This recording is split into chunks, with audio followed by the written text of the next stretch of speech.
Welcome to this lecture on the long-term dynamics and fluctuations of communicable diseases in populations.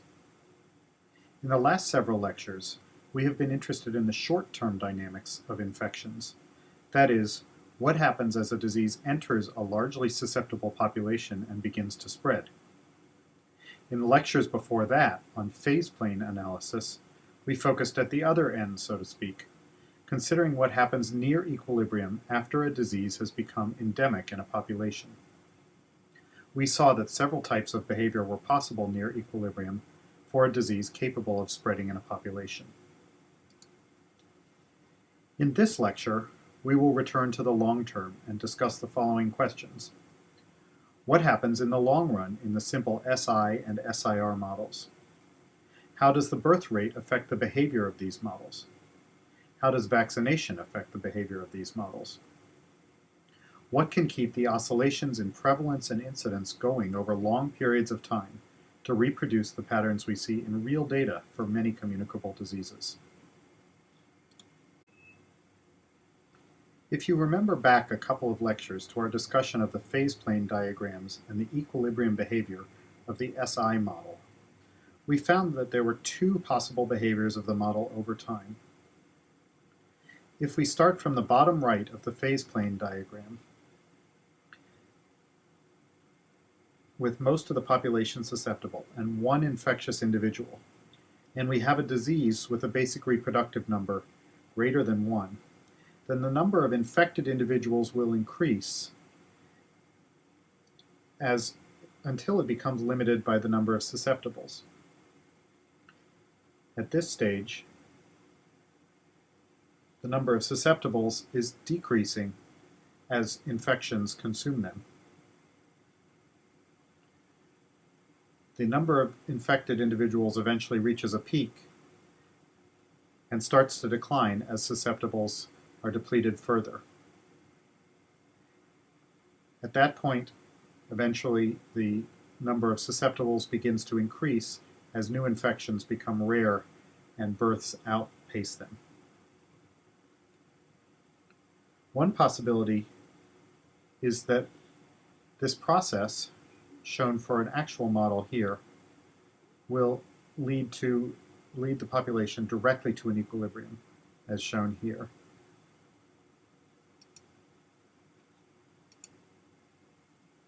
A second possibility is that the system will behave similarly with rapid growth of new infections, a peak, and a decline in the number of infected as susceptible hosts become limiting.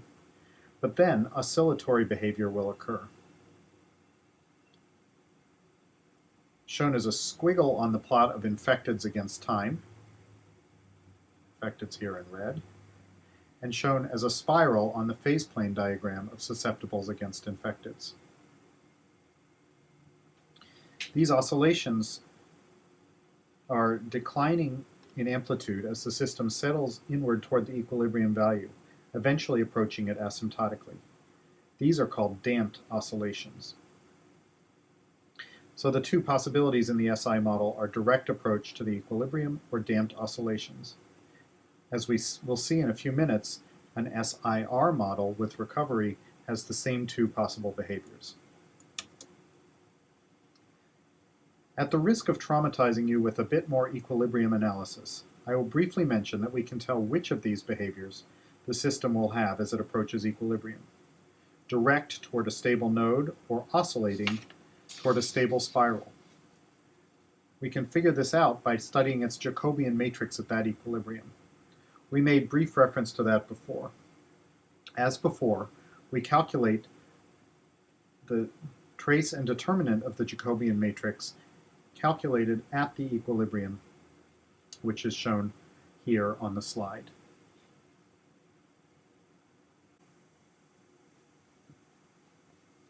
As you may remember, that endemic equilibrium is stable when the determinant is positive and the trace negative.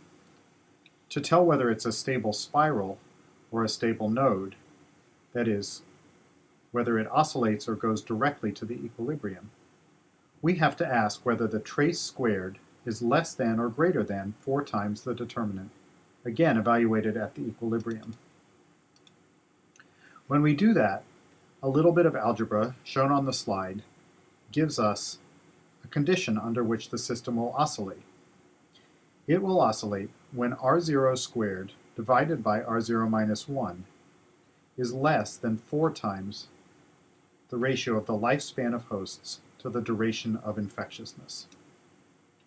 That's a mouthful, but qualitatively we can see that oscillations will tend to occur when R0 is small and when the infection is acute, meaning that it is much shorter in duration than the host lifespan.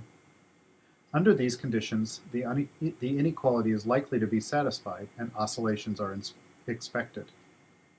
For larger R0 and longer duration of infection relative to host lifespan, oscillations are not expected. We can see how these expressions work in some examples. First, consider a relatively long-lived infection with a duration of 4.7 years in a population with a lifespan of 14 years. As you can guess, these parameters are made up for illustrative purposes, as I don't know of any population and disease that have these characteristics. Mathematically, though, you can see that the system does not show oscillations, but rather goes in 3 phases. First, infections increase as susceptibles decline during the initial spread of the infection in the population. Then there's a peak and a decline in the number of infecteds while the number of susceptibles continues to go down. That period is very, very short in time and almost invisible on both graphs. Finally, the equilibrium is approached as the number of infecteds declines and the number of susceptibles rebounds to its equilibrium value. At right, on the other hand, is a much more acute infection with a quick duration of 0.01 years, a lower reproductive number of 7.3, and a host lifespan of 100 years in the absence of infection. These are also extreme parameter values designed to make the graph readable. But you can see that the system starts out in the same way, with decreasing numbers of susceptibles and increasing numbers of infecteds, then begins to oscillate around the equilibrium value of susceptibles and infecteds with what looks like a spiral on the phase plane plot, and with what look like ever declining amplitudes of little fluctuations in the numbers susceptible and infected on the time plot. At this point, it is worth mentioning that we have been using the SI model with death. But mathematically, this is equivalent to an SIR model with no disease-induced death. If we rewrite the exit rate from the infected compartment as a recovery rate R plus a death rate U that is the same as susceptibles, it is mathematically still the same model with R plus U in place of V. While it has not changed mathematically, it is much nicer for the people involved because now they recover or die of natural causes instead of dying of the disease. To reiterate, the SI and SIR models behave in essentially the same way, because from the perspective of the disease, an immune person is no more useful or less useful than a dead person for transmission. Therefore, in what follows, we will talk about the SIR model using what we have just learned from the SI model. We can do one more piece of analysis asking how fast the disease oscillates in this model. The mathematics of this are beyond the scope of this course, but we can again understand it a little bit intuitively. The oscillations in the SI or SIR model are damped, meaning the system eventually approaches equilibrium asymptotically. We can ask about the period of the oscillations, that is, the time between the peak and a subsequent peak, and we can write down expressions as shown on this slide. The period is equal to approximately 2 pi times the square root of an expression involving the duration of the infectious and latent periods, if there is a latent period, the lifespan of the host, and the basic reproductive number, R0. Once again, this is a sort of hairy expression, certainly one that I have to look up whenever I need it. For those with some physics and engineering background, it may be helpful to think of this in three parts. The 2 pi has to do with the fact that this is an oscillation, which mathematically involves sines and cosines. We can then think of the other term as combining two timescales. D plus d prime, or the combined duration of the latent and infectious periods, is the natural timescale on which the infection spreads. That is, it is the rate at which incidence goes up when it is going up. L divided by R0 can be understood as the time required to rebuild the number of susceptibles up to a point at which there are enough to kick off another epidemic. A rapid turnover of the population associated with a short lifespan means this buildup happens fast. A large R0 means that it doesn't have to build up very many susceptibles before transmission becomes possible again. This is all fairly involved, and you may find it easier simply to remember how to find this expression when you need it by looking it up, and try to remember the intuition that faster oscillations occur with higher R0, with acute infections, those that have a short duration of infectiousness and latent period. Also, faster population turnover or higher birth rates make for faster oscillations. In particular, keep in mind that last point. Higher birth rates mean faster oscillations or more frequent epidemics as the disease oscillates. It may be helpful at this point to remember what is driving all this. Let's focus for a moment on the susceptible compartment. Essentially, the oscillations are a contest between the loss of susceptibles due to infection and replenishment of susceptibles due to births. For that reason, the birth rate is key to how fast the population is replenished after an epidemic and is able to sustain another epidemic. Lifespan, which we have used in the calculations, is just a placeholder for birth rate in this model because the population size is fixed. So higher birth rates mean shorter lifespans. A key insight found in your reading is that the only births which are important for the disease are births of susceptibles. If we vaccinate at or near birth, we can think of it as essentially reducing the birth rate of susceptibles, replacing it with birth of immune individuals who do not contribute to disease transmission. As we will see in a moment, vaccination at birth is therefore equivalent in its effects to reducing the birth rate.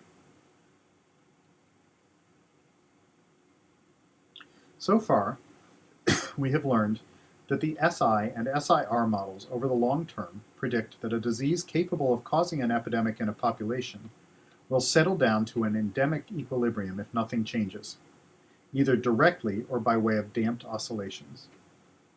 Also, we now have the tools to predict which natural history parameters will make diseases more or less oscillatory and determine the period of the oscillation.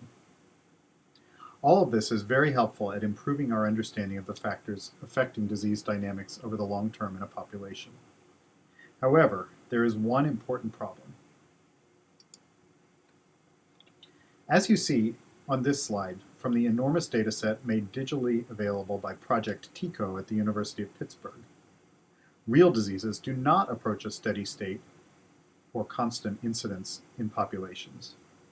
Instead, they continue to oscillate on a yearly basis over several years for periods of many decades. The data shown here are from the decade from 1924 to 1933 in Washington, D.C. for a number of childhood infections.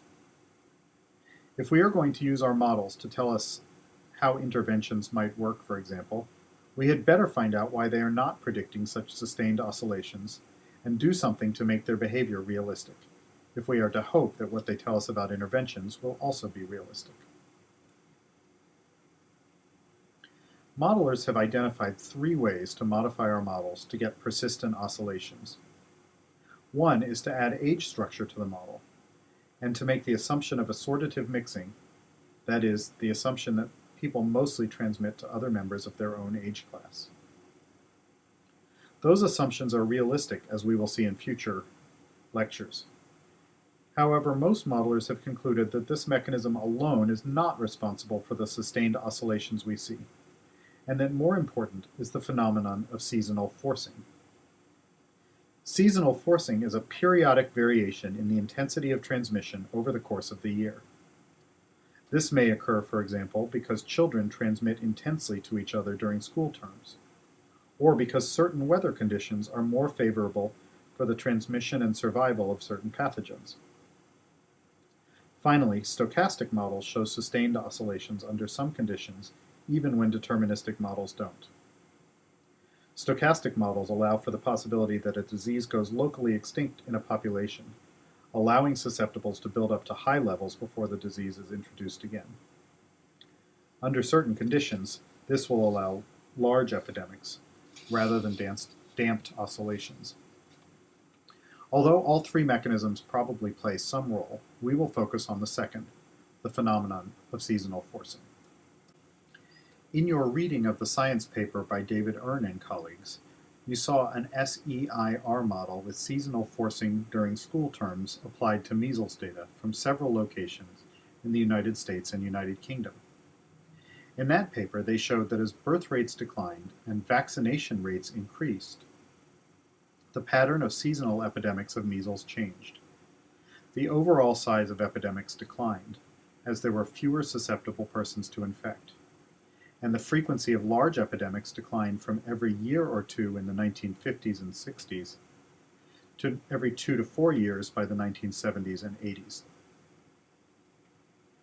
This lower frequency of large epidemics could be attributed to a slower replenishment of the susceptible pool, as fewer children were born and more of them were vaccinated, and therefore not able to become infected and transmit the virus.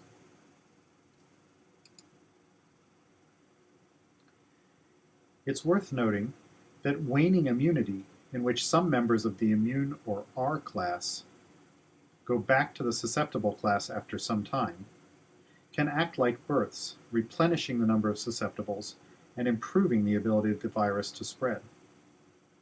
Such waning immunity might have different causes, including declines in the level of circulating antibody within individuals, or, in the case of rapidly evolving pathogens, changes in the pathogen which allow it to escape from existing immunity induced by earlier strains.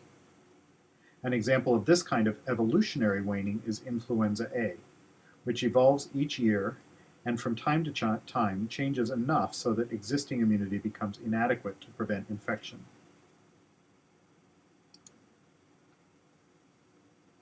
Combining this waning immunity with seasonal forcing, influenza also shows epidemics that are typically annual. In temperate regions such as the United States, flu epidemics almost always occur in the winter. A few years ago, in work led by Jeffrey Shaman, we showed that the most plausible explanation for seasonal forcing of flu transmission was variation in weather, and particularly variation in absolute or specific humidity, the quantity of water vapor per unit air.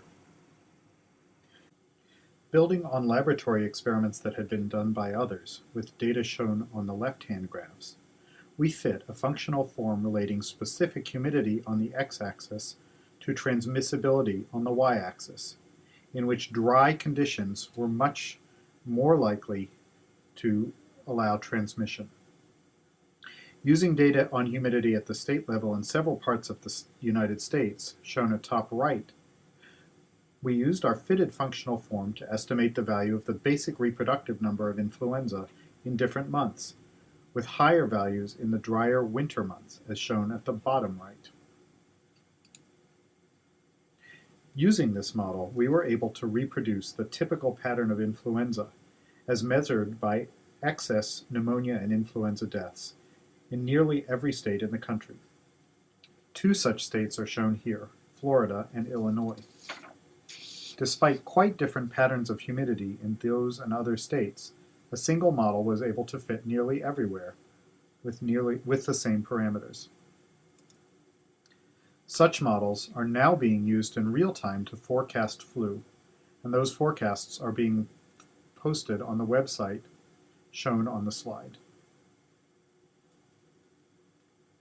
There are several factors that may drive seasonal variation in infectious disease transmission.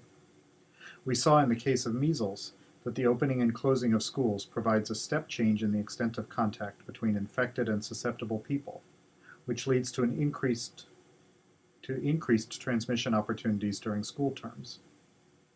In fact, we and others have documented the school terms increased transmission of influenza as well, another reason why influenza epidemics occur in the winter in temperate regions. Others have proposed that seasonal variation in vitamin D production, as a result of changing exposure to sunlight, leaves our immune system weaker in the winter and allows more transmission of infections. Viral infections, many of which are seasonal, can in some cases predispose individuals to secondary bacterial infections. For example, influenza and several other respiratory viruses predispose individuals to bacterial pneumonia. There is some evidence that these viral infections also enhance the transmission of certain bacteria from the respiratory tract, meaning that seasonal transmission of these bacteria may be driven in part by seasonal transmission of the viruses that enhance them. For vector-borne infections, seasonality may be due to factors such as rainfall and temperature that change the vector population and the rate at which infections mature in the vector, leading to seasonality in transmission. To summarize what you've learned in this lecture, the long-term dynamics of simple SI, SIR, or SEIR models include a stable equilibrium approach directly or via damped oscillations. We can use stability analysis techniques to predict which parameters of transmission give more oscillatory behavior. Specifically, acute infections in long-lived hosts, with low basic reproductive numbers, tend to oscillate more. These oscillations reflect the rapid depletion of susceptible hosts, followed by their slow replenishment. Vaccination, or reduction in the birth rate, causes a lengthening of the period of oscillation because either of these things slow the replenishment of susceptible hosts. Oscillatory behavior in real infections persists for years, showing oscillations that are not damped but persistent. Several different factors can lead to persistent oscillations, most importantly, seasonal forcing or variation in transmissibility. This in turn may be caused by variation in host contact rates, host susceptibility, virus survival, or vector abundance.